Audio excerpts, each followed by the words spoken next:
I won TTC08 recently, playing 46 card Genex with Dark Coffin main deck, a Karakuri package I never used, and a ton of other bad cards. I do not recommend using this deck at all, but I think that the Genex archetype in itself deserves some discussion. There's a lot of misconceptions about this deck, how it plays, how it wins, and what it loses to. The Genex monsters are terrible on their own, especially compared to something like Reborn Tengu or Agent of Mystery Earth. It's also very weak to commonly play cards like Effect Veiler or Thunder King Ryo, but you do have a tight resource loop and a hard to stop combo finish. In the finals, which we will look at later, also timestamps below if you wanna see the games. The reason to run this deck is Ultimate Offering.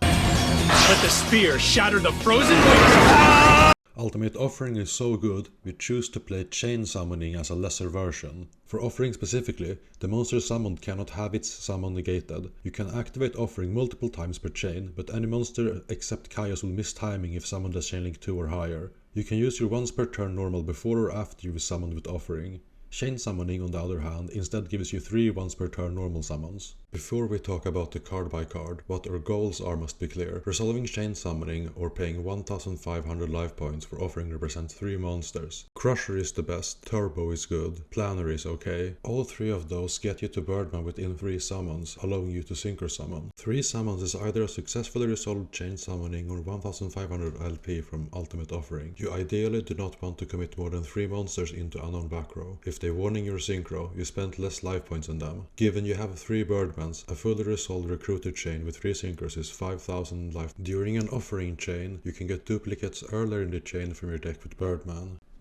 The simplest way to look at chain summoning combos is that Planner makes Black Rose, Turbo makes Stardust Dragon, and Crusher makes Trishula. Triggering chain summoning itself is its own game. The easiest way is to use it when they Typhoon your Offering or when one of your recruiters gets hit by Veiler. Versus Veiler or Finish Chain, you need another monster in hand. Birdman is the best, as it makes every other monster alive straight up invalidating their Veiler. We maximize combos that make Trishula. If we're making Trishula, we are likely winning, and that's the position we want to be in. Both the task and reaching the position are hard in execution. You'll have a straight tour guide, a mind control in hand, and can potentially adapt an even stronger field. Round 5 features a ridiculous combo making for a true locals moment, complete with spectators. Read Alan Pennington's The Circle. Once again, timestamps down below. That's why I rarely, if ever, perform the demonstrated stock combos in practice. Note some of them play cards I don't for demonstratory purposes. You can easily do combos including R, Genex, Oracle or Karakuri Ninja model 7749 Nanashik. You're adding bricks, which hurt your grind game, because when you're not comboing, you're playing gadgets. Not to draw too much on the gadget comparison, but you're playing 5 1400 and 2 1500 beaters. Simplified game states make comboing off not only easier but more effective. You will have to win games without Offering if you take this deck to a tournament. Hearing me and seeing the combos play out should at least have a feel for what is doable. One more thing you should have noticed is how bad our Genex Magma is compared to the others. It doesn't get us to a Birdman and thus gets us no play or no follow-up. It does, however, complete the recruited chain, allowing Planner to get Crusher with extra steps, and as earlier stated, Crusher is our best starter. Tour Guide is not usually the full 3 summons, unless we crash Sangan and search Birdman, but she does do something without extra normals, draws Veilers and outs Ryos. Tour Guide becomes really good with Turbo, Planner or Birdman. When making multiple normals, you're usually good as long as you can make something, since most plays end on a Genex in hand anyway. This pattern of threat plus follow-up is the key to Genex success. Drawing 1 recruiter is 10 more, that's just insane. We're done here, let's move on to the card by card. 3 Birdman, because Birdman is one of the strongest unlimited cards in Tengu Plant. It was actually limited for almost 10 years. It has insane synergy with the rest of the deck and is searchable. 2 Planner is necessary since it's used for the easiest level 8 combo, any Armory Arm line, or double Planner plus Turbo for Trishula. If one dies, we need it both to complete the chain and to search out further Birdmans. Crusher is the best starter and makes the best levels. Most builds around 2 due to the poor stats, but it directly gets you to your highest stat monster, so... Turbo has decent-ish attack and makes Birdman into 1900, although that rarely comes up. The relatively good attack also really doesn't hit any relevant breakpoints except defense position Lone Fire. While tempting to run the full set, it's a weaker starter than Crusher and we rarely use more than 2 when comboing off. It's definitely the 12th Genex if we would mount more. Last is the Black Sheep Magma. It takes 4 summons to get the Birdman using Magma and its level can be awkward. We need it to complete the chain and for searchable level 6 synchros. Since Magma's primary purpose is to complete the chain, we really don't want additional copies. I started with 2 but never missed a second. unless you're going a meme Flamville counter version, I would advise against upping the count. The 2-3-1-2 recruiter ratio is optimal for most Genex builds in my opinion. Sangan gets any starter or Birdman. Torgate gets Sangan. They are very good cards. We play the maximum amount of each. If you'd like a deeper dive into the Genex monsters and tour guide, check out the combo section if you haven't already. Caius was somewhat of an experiment. It lost me at least one game but ranged from useful to game winning the rest of the time. Caius with Offering allows you to dodge Veiler and it goes crazy with Birdman. Consider the line of Chain Summoning, normal, Caius, Birdman and Caius, Caius over Birdman.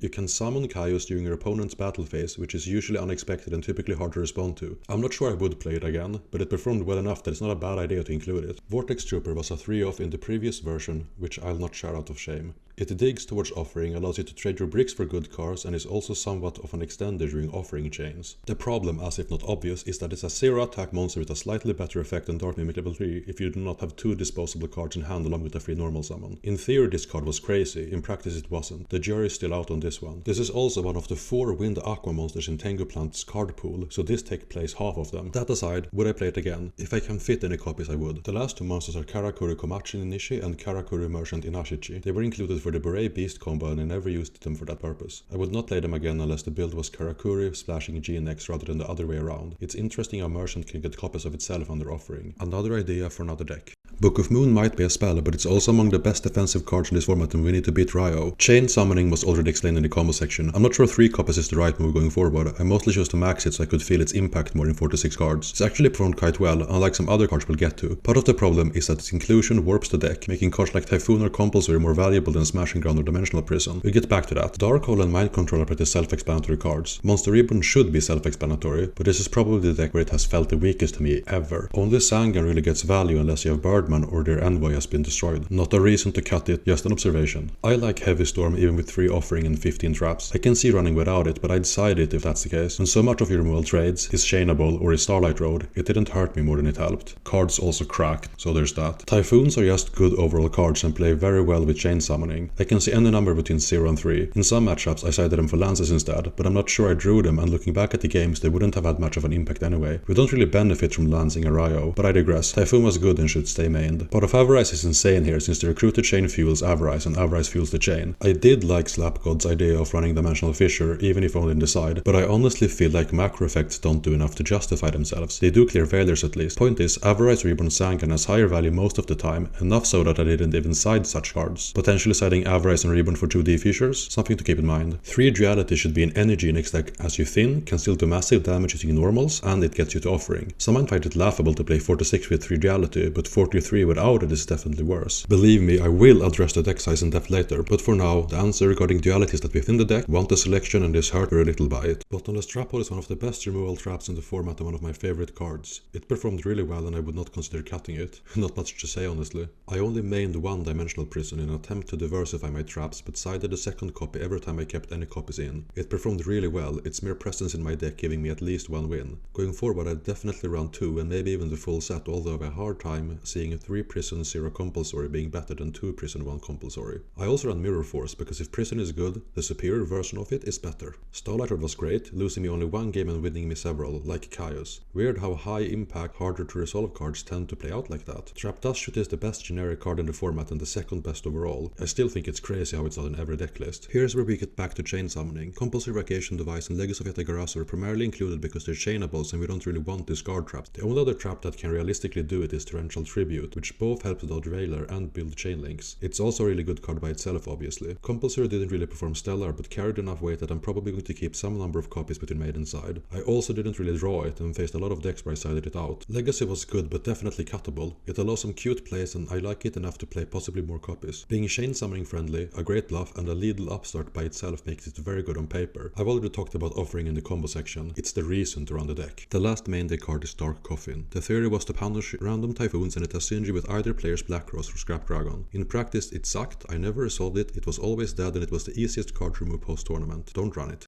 The side deck is a bit of a mess and was hastily thrown together from a pool of about 30 cards. Cyber Dragon was great. I used to think the card was Edison bait, but it's good enough versus Ryo and Tengu, two of the biggest problems for Genex. Ryo just shuts you down if you can't answer it. Tengu is also very problematic, and you'll see me struggling versus it since this deck doesn't play Solemn Warning and few monsters beyond 1700 attack. Cyber Dragon and Snowman Eater were definitely helpful in that regard. I only managed to fit one Veiler and one Maxi. They were good when I drew them and could be played at different counts. They weren't amazing though. Grand Mole is kinda silly with Offering, becoming a big roadblock in the battle phase while also randomly outing problems. It's maybe worth main decking even. Light and Darkness Dragon was something I stole from Blaze Phoenix Gadget list, and he in turn got it from Bobby Adam. The idea for me was to attack from another angle and potentially to OTK through Gores. I only drew it one game, but it basically soloed the match after it was dropped. Lands was to fight against back row heavy decks and potentially beat our problem monsters. At that point I hadn't realized how well the deck plays into traps and how poorly lands matches versus the monsters you actually want dead. In the future I would run more Typhoon, Soul Taker, Prisons, Debunk or Lightning Vortex in those spots. Leeching is usually a 0 or 1 off for me, and it felt like I could randomly kill with Offering and Leeching, but I never ended up siding it in. I'm unsure if I'll run it again, as it's only really a game shot if you have Offering up and running anyway. On the plus side, you almost always have monsters, so it should often trade 1 for 1. As stated earlier, the second Prison was great, and I'd run it in side, main or both. Fiend's Hand Mirror was to make my opponent uncomfortable with Typhoons and Spark. I've run it in 3 tournaments now, drawn it half a dozen times, and resolved it once in a game I lost. I do like having access to one Typhoon counter, but it's possible it should be Dark Bribe, Judgment of Anubis, Anti-Magic Prism, Curse of Royal, Solemn Judgment, or Magic Jammer instead.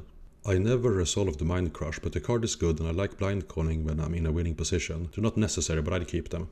When it comes to extra deck, I like looking at what I actually use in real games to decide what to run. I summoned 7 Bryonax, 5 Trishulas, 4 Leviathans, 4 Scrap Dragons, 2 Chimera Techs, 2 Armory Arms, plus singletons of Black Rose, Stardust, Levier, and Utopia. As mentioned ad nauseum, I never used the Bray Beast package. Locomotion R Genex is very situational and would have been helpful in certain situations, so I'm unsure about cutting it. Chimera Tech was mostly included to beat opposing Cyber Dragons, as I rarely leave more than 1-2 machines on my end board. I could see running a second copy, which did come up during the tournament. I was really sold on double Armor Arm, which you can make easily with Turbo and 5 summons. Didn't come up, but I realized you can do Steals from Roach with Crusher or Turbo even under chain summoning, so I'm undecided. It also overlapped with Genex Allied Triforce, which is made in basically the same situation but is also an acceptable sync in itself. The rest of the extra deck is fairly standard. I didn't run Librarian because most situations where we can make him, we can make Trishula instead. I like it being good versus opposing Synchro summons, even denying priority on their Brionac. It could go in. Let's talk about some omissions. I didn't run Warning or Judgment, which was deliberate, since 2000 life represents 4 summons and then in turn 5 cards, unless you do prevent that amount of damage by stopping their summon. Even versus Trishula it's better to bottomless it card advantage wise. I'm not convinced this decision was correct considering how badly Tengu beat me up. There shouldn't a substitute for Warning. I ran Fiendish Chain and Blackhorn earlier, but they weren't good enough. I wished I had Kaiku, Pro, Soul Release or some way to fight over the graveyard. Soul Release in particular is interesting because games typically go longer with this deck. Soul Taker should almost certainly have been included. This deck is soft to heroes and big monsters in general. Last topic for going over the run, I'm going to talk about deck size using this deck as a case study. I feel I'm an authority on this as I preach 40 but topped with what I presume is the largest main deck in Tengu Plan's online history. Over the game's history, most winning decks play 40, the biggest exception being decks utilizing that grass looks greener. Other times, the engine is big and you want ratios between starters and non-engine, typical of decks like Zodiac previously and Infernoble currently. However, the strategy may go as far back as May 2004, when Gadgets were released in the OCG. I wasn't able to dredge relevant deck lists from the murky old web, but Jason Grabher-Meyer wrote an article in September 2006, also linked below, which refers to 5th Gadget and its Japanese origins. If that term is unfamiliar, it refers to running 9 Gadgets in 45 cards. John Brewer plays top 4 in SGC Orlando with this strategy, and this deck is also linked below. The idea is that you can play more Gadgets in total, plussing more over the game while still not throwing them as frequently. There is some statistical support for this, as you can see. If you had a theoretical deck of only recruiters and removal, where no cards had a significant impact in the vein of Heavy Storm or Monster Reborn, this argument is valid asterisk. In retro Yu-Gi-Oh!, we are unfortunately provided with overpowered haymakers such as Trap, Dash Shoot or the aforementioned cards, and every additional card you add in reduces the chance to draw them. In Genex, this primarily shows itself in how I had 88% win rate when resolving Offering and 37% without. The sample is too small to be statistically relevant, but I don't think one can argue that Genex isn't a very different deck with Offering active than without. Now about that asterisk, playing 9 Gadgets in 45 increases variance in your hands. With 9 Gadgets in 45, your first 4 draw phases could be only Gadgets. You could have to draw 36 cards before saving Eing 1. Running 6 Gadgets in 40, those numbers drop to 1 and 34. While those exact situations are extremely unlikely, the trend they imply is real. Running more than 40 makes you less likely to draw side deck cards. Unless you plan on getting swept every match, you play more games with sideboard access than without. For me this is incredibly important. At the end of this video, I'll show you an updated deck list at 40 sharp.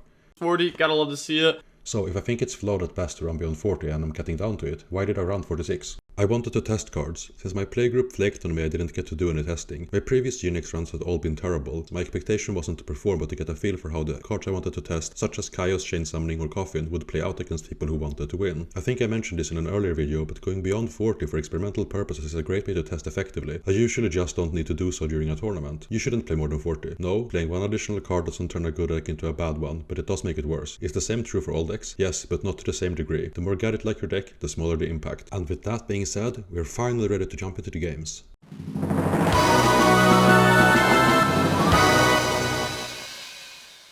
My first round opponent is Gia76, who recently topped Edison World Championships. Congratulations. I go first and open a decent hand. Turbo is the obvious normal summon, so I drop it and add Planner. Since I have Legacy Fetagarasu, I can set it without fear of being blown out by Heavy Storm. The choice is with second card to set, and I go with Dimensional Prison for two primary reasons. It's a better out to Ryo early, and compulsory can be used during the draw phase on something like Brionac or Scrap Dragon, making it better against established boards. Gia, on the other hand, has Book, Ryo, Dust Shoot, and immediately flips it during my turn. I'm lucky enough to have both Birdman and Planner, so my chain won't be broken regardless. Gia takes Birdman here, which is probably a mistake. If they had taken Planner instead, I'd have been forced to commit a Birdman on turbo to keep the chain going. Normally I don't condone using main phase Typhoon on set cards, but on the other hand, not much beyond their own Typhoon would have hurt me here. I attack into Raikou, losing Legacy. Something I like doing is keeping 2 card set, as most players just go for the +1 when having Storm. If they do top deck it, at least I got that info. Prison and Mirror overlap, so I set Compulsory. Gia top decks Quick Draw Synchron, making their potential lines way better. They start off by using Bulb, maybe fishing for a level eater or an additional monster for Pot of Avarice. I was afraid they'd make Junk Destroyer somehow and took the time to think, but in the end it's just a cantrip formula synchron into Drill Warrior that I luckily have the perfect answer to in Compulsory Vacation device, effectively ending their turn. I draw Duality and lead with Magma, which gets hit by Veiler. My Duality doesn't reveal another Genex, but it does show Offering and Mind Control. I don't consider taking Bottomless here as I already have a defensive trap. With Legacy still set, I have 2 draws to find one of my remaining 11 Genex monsters next turn, which leads me to take Offering. I briefly considered taking Mind Control, but the odds are too high they won't leave Formula, Attune or a matching level for me to steal, since they know all cards in my possession beyond Legacy. With no way to out Formula Synchron, I'm forced to ship the turn. Gia, seeing their position as untenable, likely in part due to me adding Offering, uses Avarice and starts doing what I assume the deck is designed to do. Since Legacy has been set since turn 1, they smartly choose to focus on the other 2 cards instead. After attacking, they're firmly in control. I pick up another Offering, I flip Legacy and draw Chain Summoning. With no real plays, I set everything to decrease the chance of Brionac hitting Mirror. Gia decides to reset the game with Black Cross rather than do double level 8s, then they set Warning. I actually feel like I have a chance now. I draw Birdman and go on the offensive. Gia responds with Card Trooper, milling Envoy, so that's gone. I draw Avarice with 4 monsters in the graveyard and have to ship the turn. Gia, on the other hand, draws the Breed Dragon and builds a sizable field, putting me 1 turn from losing the game. With my back against the wall, I draw Merchant and destroy Trooper. The Karakuri effect of changing battle position when attacked saves me here, and now my Avarice is live. I rip Tour Guide and my Avarice blesses me with Birdman and Darkhole. I strongly consider setting Ninishi here, but decide against it since Reborn, likely their only gas left, kills through either. Ninishi doesn't lose to Trooper, Lila, Junk Synchron or like, but any second monster will kill through it due to the Karakuri effect. I don't want to give them more turns, so I summon into Warning for 2 turns while Gia draws Air. Next turn Gia finally hits action in a Raikou. I, on the other hand, peel Monster Reborn off the top of my deck. With Brionac in Gia's graveyard, I could reborn it and attempt to game. I'm wary of a second Veiler combined with something my Birdman can't beat over, so after thinking I instead target my Tour Guide, which will at least give me a Sangam to work with after comboing. Gia has Max C, but I'm committed now and play through the line. Luckily for me, Gia draws nothing and I go up 1-0. In game 2, I open an Oki hand, but Gia goes off with 1-for-1 and Foolish Burial, eventually ending on Formula, Librarian and Warning. My hand has 5 monsters and I debate between Vortex, Trooper and Tour Guide. I go with Tour Guide since it can force an Ancient Fair Dragon, but no such luck as Gia warnings it. I'm bad at thinking and forget Duality as a legal activation here, setting it instead. Gia Typhoons it away and starts doing synchro stuff. I'm not sure the line is optimal. They end up drawing 3 more cards and beating me down to 1200. Maybe it was an attempt to beat Gorse, but I feel going for lethal with level 8 in main phase 2 is better. For example, Junk Raikou, Spore on Dandy, Brionac with Spore on Raikou, Reborn Trooper for lethal with potential for Scrap Dragon main phase 2. I draw Offering and summon Vortex Trooper praying for Darkhole, but I don't hit anything relevant. I set Prism plus Offering and lose next turn.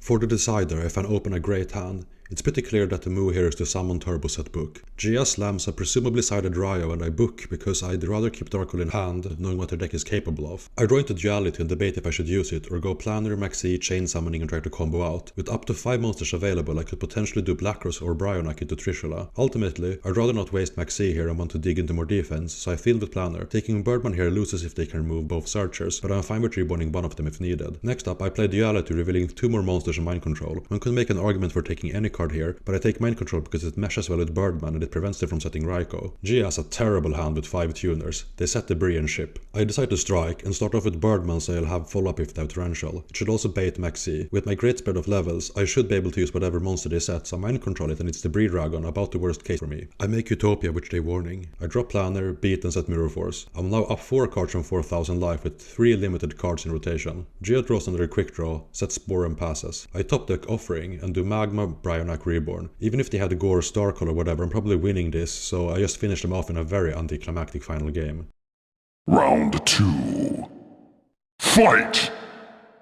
Next round pairs me versus Blaze Phoenix, one of TPT's finest. I lose RPS and draw a stacked hand, squaring off versus their Ryo Typhoon. Even though I have Prison, I happily trade Torgadder for the Ryo. Them having a defensive trap and Storm next turn is a possibility, but that's not a game I win playing this deck. I set Offering and Compulsory to hedge, and lose the Compulsory to Typhoon. Blaze Phoenix hits me with Tengu, and in the battle phase I summon Turbo and Planner, adding Birdman. This was a mistake. I should have kept at least Planner in hand, as I'm left with no engine versus Darkhold. Magma would force me to XYZ to clear zones in order to reach Birdman again, so that's an option either. They then set Book and Pass. I draw Avarice and start doing a 5 monster Trishula line, but get hit by Maxi. Trishula is easily worth them drawing another card, so I go for it. Apparently Blaze Phoenix thought I was on the Genex Uloran loop deck I posted as a proof of concept earlier, which led them to not book Birdman. Trishula resolves, but with it face down and Maxi active, I can't beat Tengu. I set Prison and pass. Ryo conjures itself to the top of their deck, longing to be banished by my Prison. They kill my Planner and Ryo suffers his deserved fate. I pick up Darkhold and start summoning again, facing another Maxi. I make Stardust and entertain the idea of summoning Birdman in case they have Tangnostir, but I convince myself they don't and beat over the remaining 2 Tengus before they do drop the Tangnostir. Now I'm in a very precarious situation as I'm dead to Ancient Sacred Vyvan after my liberal Offering usage. I play Avarice and draw into Typhoon Mirror Force. Being lucky sure beats being good. Blaze Phoenix goes for the Wyvern line with not much of a choice, and I mirror it. They then set Mirror, Warning and Catsif. Caius finds its way into my hand, and I consider doing Magma Caius, Birdman Caius, but go for a Bryonac line instead, with Caius as backup if I face Gores. Before I can complete the line, Blaze Phoenix scoops.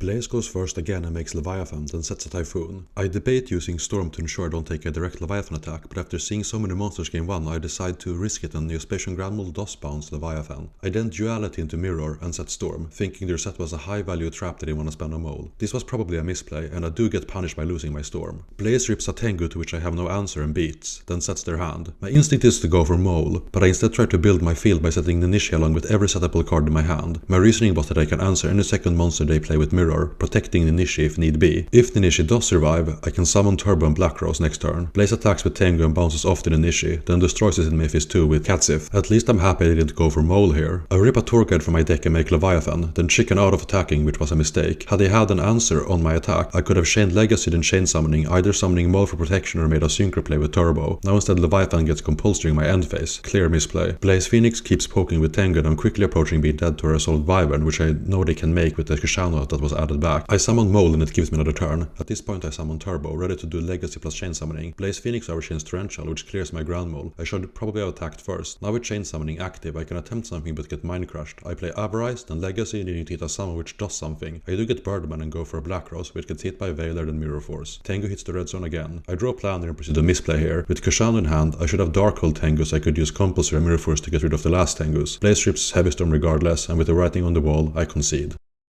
I get to go first for a deciding game and my hand is pretty live. Vortex Trooper is at its strongest turn 1 and here it allows me to dig for a Genex as well as answers to a potential Ryo. All the cards in my hand are fine really, but I still choose to get rid of Birdman and Torguide after some deliberation. Putting back Offering was never an option and Starlight protecting it is sick. Birdman is eminently searchable, which leaves Torguide as the only choice. I hit Mind Controlling Caius, which now gives me access to one of the more unfair plays the deck can do. Blaze Phoenix summons Sangan and attacks, and I use Offering twice to summon Torguide and then Caius during their battle phase. During Mephis 2, Blaze Phoenix plays Darkhold, and I don't stall Starlight Road, which might have been a mistake. I added Crusher, so I would have ended on a field of Leviathan, Kaiju, Stardust, Crusher, Turbo, and able to reach Birdman but putting Lethal on field. Had I added Turbo instead, it would have been possible. Either line would have put Lethal on field, so why not do that? Well, with Offering and Starlight still available, I just assumed I would be able to win next turn anyway, and Vortex Trooper draws a card if destroyed. It's debatable if this was correct. I draw Birdman and Avarice, which is apparently glued to my hand so far. Blaze Vinnick has Dust Shoot and takes my Crusher, leaving my hand very dead. I summon Birdman and beat with 4 monsters in my graveyard. During the end phase, I get hit with Wing Blast Catsif, putting Starlight on top and destroying Offering. The game is now both very simplified and somewhat equalized. Blaze Phoenix goes Torgal into Liviar, brings back Sangan and attacks. I Avarice for the 3rd time this set, hitting Offering and Torrential. I set all 3 traps because there's very little reason not to. Luckily for me, Blaze Phoenix both has and plays the Storm they drew last turn, and I Starlight Road. They push forward with another tour guide, making Leviathan and Torrential the field away, while Sangan gets Vader for Blaze Phoenix. I draw and set Legacy. Blaze Phoenix draws and sets Liberty at last. I draw and flip Legacy, hitting Book and Bottomless, setting both. Blaze Phoenix draws Typhoon and sets it. I finally hit a monster in Turbo and normal summon it. I could have flipped Offering in an attempt to beat Warning, but since I knew they had Veiler, I felt I had a pretty good chance of resolving the start with help of my book, which does end up happening. I attempt to finish the game with Offering, but it gets destroyed by Typhoon. Blaze summons Guldfaxe into my Bottomless. I sack my way into the 3rd Offering, summon Planner for Birdman, use Birdman to get a faster clock, and set Mind Control plus Offering. Blaze draws Reborn and places it on Sangan, setting up Liberty plus Sangan. I flip Offering end phase and Mind Control on main phase, to which Blaze Phoenix chains the concession. In round 3, I face off against Grabher-Meyer. I open a decent hand. I start off with Crusher, which eats a Veiler. Since I have a backup copy, I'm totally fine with that. I set Mirror and Offering. Grabher-Meyer has a very strong hand, using Heavy Storm, then Duality for Tour Guide. They kill my Crusher and set Dust Shoot. I draw Merchant and get hit by Dust Shoot. I really see no way out here and concede. In game 2, I open another decent hand. Since I know my opponent is on Rios, I keep Sangan for Offering in case they don't summon it. Grabher-Meyer goes for Torgal into Sangan and attacks without overlaying. I use Offering and on the replay they choose to crash. I add Turbo and summon it when they attack with Sangan. I walk into the trap and get covered in dust again. I bounce for Birdman and Mind Control to Sangan, making Leviathan, then paying for Turbo so I don't get warning. Turbo is stopped by Veiler and I go in for half their LP. Grabher-Meyer dark holes my field and beats with Doomcaliber Knight. I Duality and take Crusher, but should probably have gone for Lance or Duality instead. I was planning to wait one more turn, then summon Crusher with no effect and kill Doomcal with Birdman bounce. Probably a misplay. I get slapped again, then they summon Ryo in main phase 2. I top deck Torrential and set it. During their battle phase, I use Offering to trigger Torrential, but Grabher-Meyer follows up with another Ryo. I draw another Crusher and pass. During their turn, they summon the 3rd Ryo and attack. I'm forced to Offering out both monsters in defense, banking on Dark Hole once again. Alas, I draw the 3rd Offering. It's somewhat ironic I won versus Blaze Phoenix with 3 offerings, then lost to drawing them this game.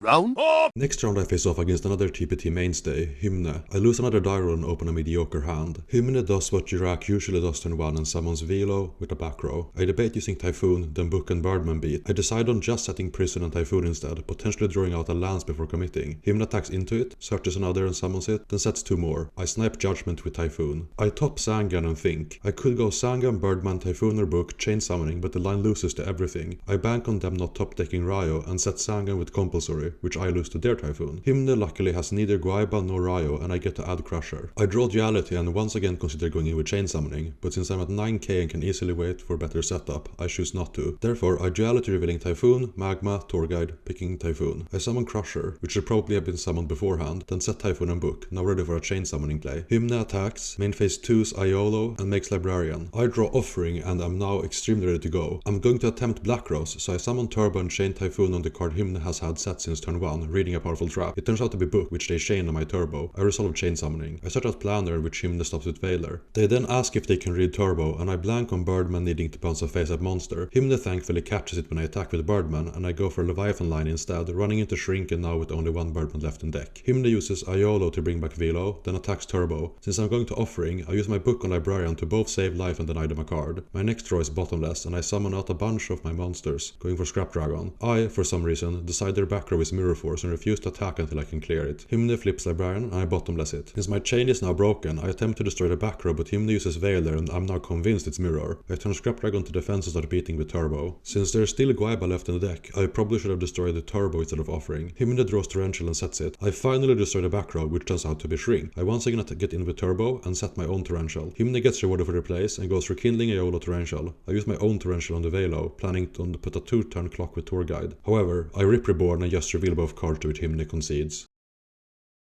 My game 2 hand is very strong even in the face of Hymna's turn 1 Ryo. I go for Tour Guide which eats Veiler. I set all 3 trap cards. Hymna attacks and now shit gets crazy. I summon Tour Guide, bring out Sangan, play Torrential, searching Crusher. Still in battle phase, I pay to summon again, to which Hymna responds Mind Crush and I feel the devilish energy swell up. After declaring Crusher, I use Offering as chaining 3. I rip a warning from their hand. Before their battle phase ends, I use Legacy, needing to hit any normal summon. I hit Turbo, summon it and tribute summon Light and Darkness Dragon. Count them, 5 summons during my opponent's battle phase. I draw Bottomless and get in for big damage. Hymna sets 2 and summons Velo. I draw Mind Control and beat Velo. Hymna just draws and passes. I draw Reborn and put them dangerously low life. Hymna finally draws another Chainable, summoning Velo and setting Book. I draw another limited card for the 3rd turn in a row, then attack into the Book Shrink Chain. My Dragon destroys my Offering while bringing back Sangan. I use Reborn and Mind Control, then make Trishula, adding Grandmol over another Genex since I don't have Offering anymore. I set Bottomless for good measure. Hymna draws Ryo, and with the writing on the wall, I pick up another W.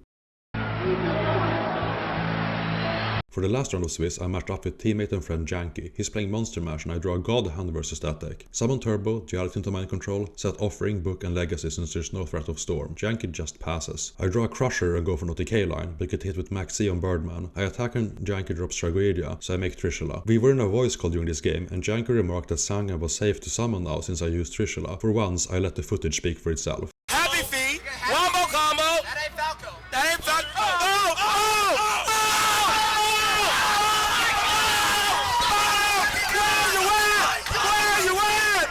After Janky drops Fader, I use Scrap Dragon and Legacy and chain it, drawing Mirror. Janky just scoops after drawing. In game 2, I open another God hand. Janky starts off with Tour Guide into Sangan and passes. I mirror his line and crash both. He had Scalis, I had Grand Mole. I set Book and Offering. Janky draws Ryo and summons it, but I drop Mole in his battle phase with Offering. I attempt to enter battle phase, and Janky uses Vader on my Mole. Feeling even more safe now, I tribute Mole for Kaios and remove Ryo. I once again go for a Trishula line, and I once again get hit by Maxi. Janky draws Scalis, attempting to meet a light for Envoy. You should probably have summoned Cyber Dragon first, and told me so after the game. Regardless, he goes for Livier and defends position Ryo. I draw another Genex, bounce Kaios or Birdman, tribute Trishula for it and banish Ryo. Since the only card I need to play around now is Gores, I make double Armory Arm and attack for game. Slamming it down in the semi-finals.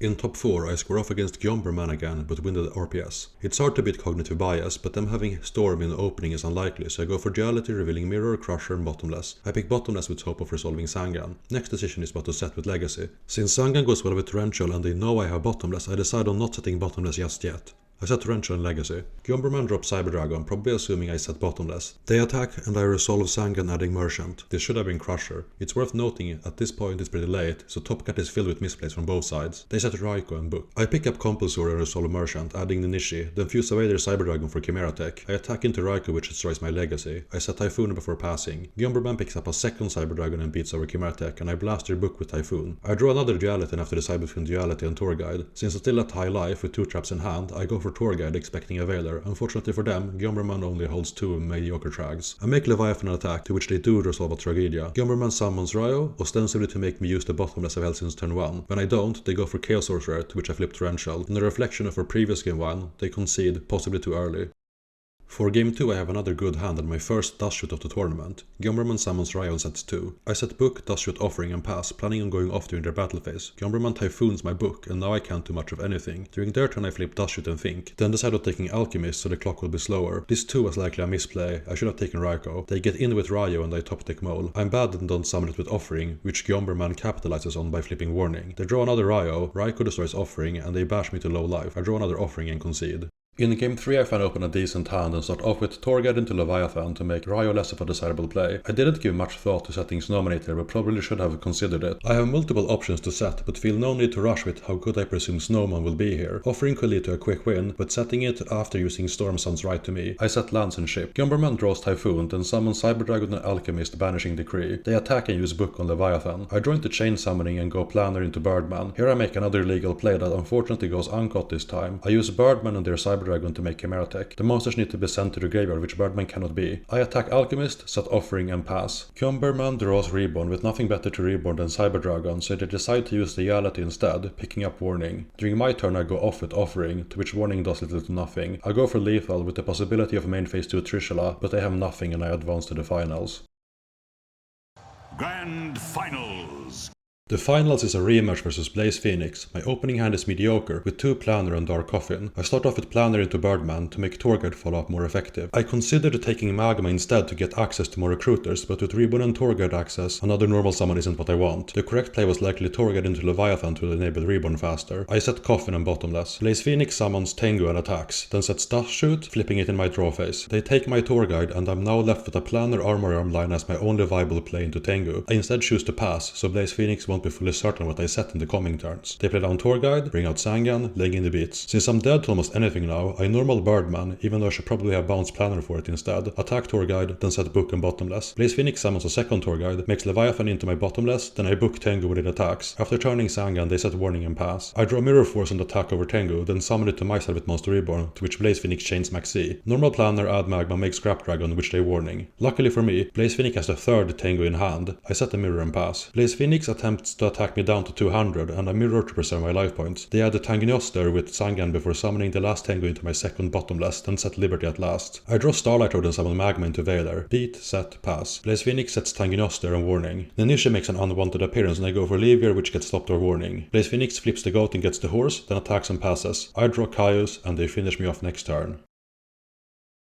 I get to go first again for the second duel, opening a good hand. I once again duality before playing Planner for no reason, revealing Cyber Dragon, Crusher and Fiend's Hand Mirror, taking the Dragon. Since me and Blaze have played 4 games with this matchup previous in this tournament, I decided on setting only Offering here, the opposite of what I usually do. Never become predictable. They set Typhoon, thus should book Sangan. I flip Offering in their end phase, but Blaze Phoenix destroys it in my draw phase as I pick up another Offering. This time I forget to shuffle my hand before revealing, which is something you should always do. I lose the Planner to Dust Shoot, then set Torrential. Blaze Phoenix picks up a Veiler, flips Sangan and tunes them for Armor Arm, adding a second Veiler with Sangan. Next up they drop Envoy straight into my Torrential. It was late, as earlier stated. After rowing a Warning they ship. I draw Magma and lead off with Reborn on Envoy, which predictably gets stopped by Warning. Now I would normally have to decide whether to go for Magma or attempt it during their turn with Offering. However, I forget they have Veiler and summon Magma straight into it. I set both cards and pass. Blaze Phoenix draws Maxi and can only pass. Like Fortuna's Chosen, I rip another Genex, arguably even the best one for this situation, and summon out 4 monsters. This time Blaze Phoenix does use Book on my Birdman. I consider tribute summoning Cyber Dragon over Planner or Birdman, but if they have Gores, I'd have to make Chimera Tech under Maxi in order to not lose to their potential Chimera Tech. I attack them down to 1400. Blaze Phoenix draws a second Tangnios, meekly summons it, attacks into my prison and concedes.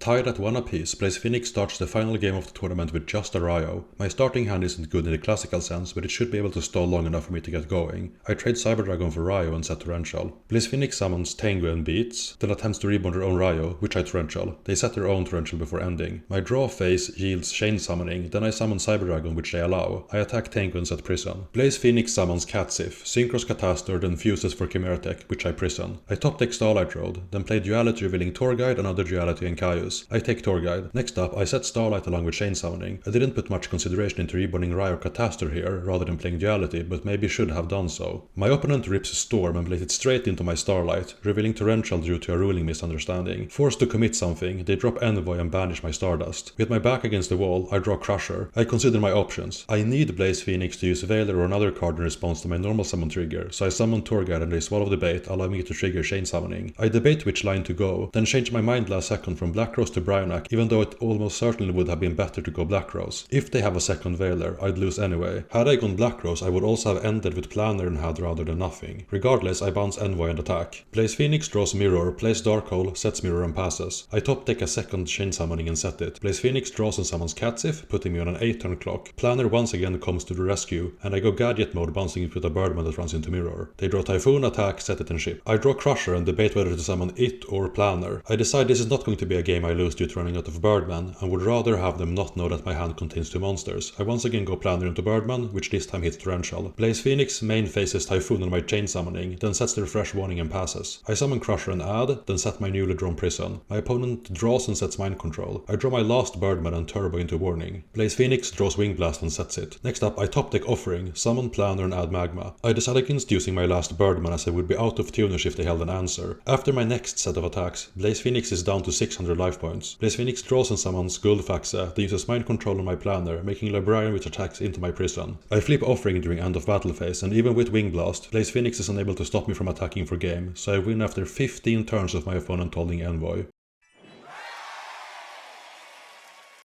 I've already mentioned this multiple times, but this deck is not well built. I've not played the deck currently displayed, but I'd imagine something like this is where I'd go. This video is long enough already, so I'll just skim this list. Vortex and Chaos are cut for space reasons. Soul Taker was something I really wanted, although I still don't have an answer to the Tengu problem. It's possible that the third Cyber Dragon is the only way. Curse of Royal can stop Solemn Warning on Reborn or Solemn Judgment on Offering in addition to Typhoons. I want to try it over Fiend Hands Mirror, which has not performed up to par. Skill Successor is a card I wanted to try for some time, and I feel it looks good here. Ditching Delight should likely be Soul Release or Kaiko. There should be more hand traps in the side deck in all likelihood. I'm also interested in running Banish of the Radiance, Dimensional Fissure, Macrocosmos or Necro Valley. This deck is hurt very little by them. Even with Colossal Armor Arm not working in this format, I think the card is good enough to run, although scrap Archfiend, Genex Triforce or X-Saber Herbalium can be considered. You make 7s easily. A second Chimera tech would also be nice. If you stuck through this, thanks for watching. Tengu Tears will return soon, but I get bored making the same style of video every time and I want to get more experience playing the decks before I present deck lists, as I want to stand by them as much as I did the previous episode's decks. Until next time.